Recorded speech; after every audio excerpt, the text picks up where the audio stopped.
With military precision, their band marches in the town's 4th of July parade. The Community of Jesus even sponsors Orleans' fireworks display. That wholesome and patriotic image is what Cape Codders see, and it may be what draws newcomers to the group. I don't think people know what they're getting into. I really don't, because it looks so good. And for the first time, you know, the first part of when you're there, it's just so nice and pleasant. But slowly, former members say, as contact with the outside world diminished, the rules and regulations increased. To work hard, do as they were told, and to never question.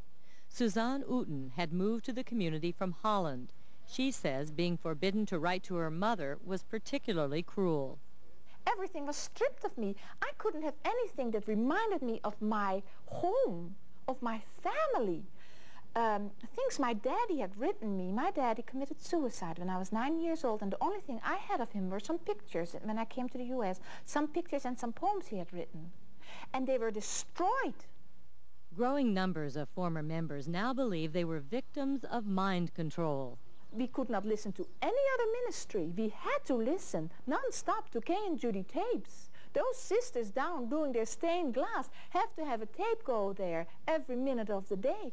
You're not free to read what you want. You're told what to read.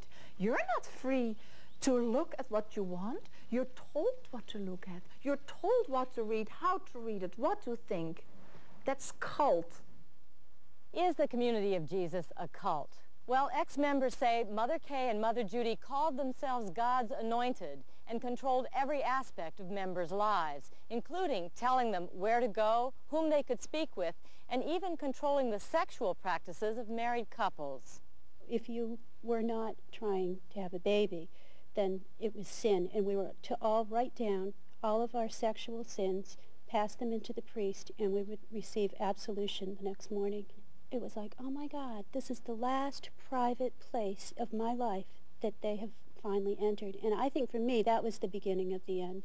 I believed that Mother Cay and Mother Judy were direct messengers from God. They had a direct line from God.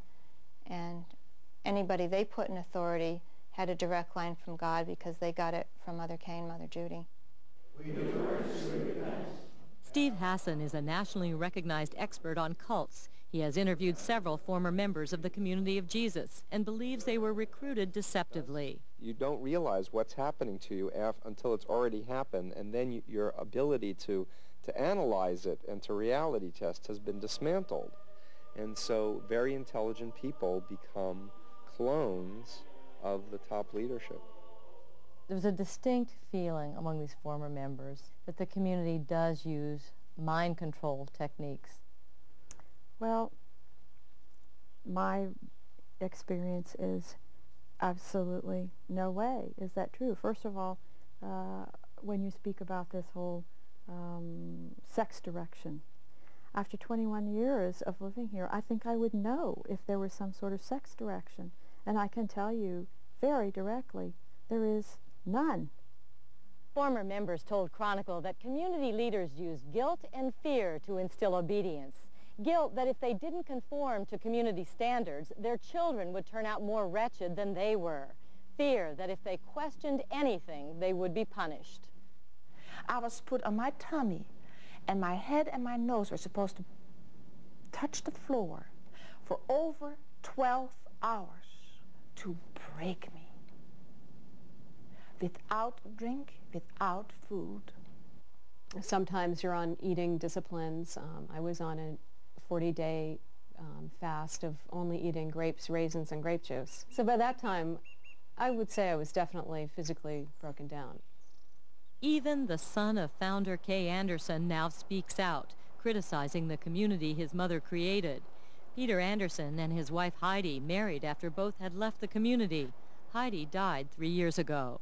Another discipline that Heidi told about was not being able to speak for months at a time, to keep her head to the ground and only to speak when spoken to, or to carry a crucifix in one hand at all times for months. She would be kept in an unheated cottage with little warm clothing on, forced to scrub pots and pans, and one of the sisters would come down and yell at her and say that she had an incestuous relationship with her mother and the Mother Cay and Mother Judy knew this. God had told them that. People describe being forced to carry a crucifix in one hand for days or weeks at a time, forced to either overeat to get their weight up as a kind of humiliation, or to almost starve, surviving on grapes and grape juice for weeks at a time. Are these forms of discipline that the No, community... they are not. Absolutely are not. Yeah, some of us did fast at different times, but it wasn't, again, it wasn't an authoritative have to. This was something we could choose to do. Why would these people make up stories if they didn't happen? I really don't know what their problem is in what they're saying. Secondly, there are so many ways in which people perceive situations. This seems to be the age where personality disorders, things that are in people's past lives, lead them to perceive situations in an entirely different fashion than what is really taking place in that situation. But according to at least one former member, it was the leadership of the community who let their perceptions get out of hand. What I think happened was they made a commitment to the Lord, to God, and their egos got in the way, and they started playing God.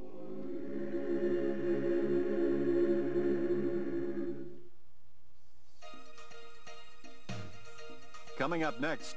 We really can move freely in whatever direction God is leading us. But where is the community headed? They are, in sort of the classic sense of the term, a cult.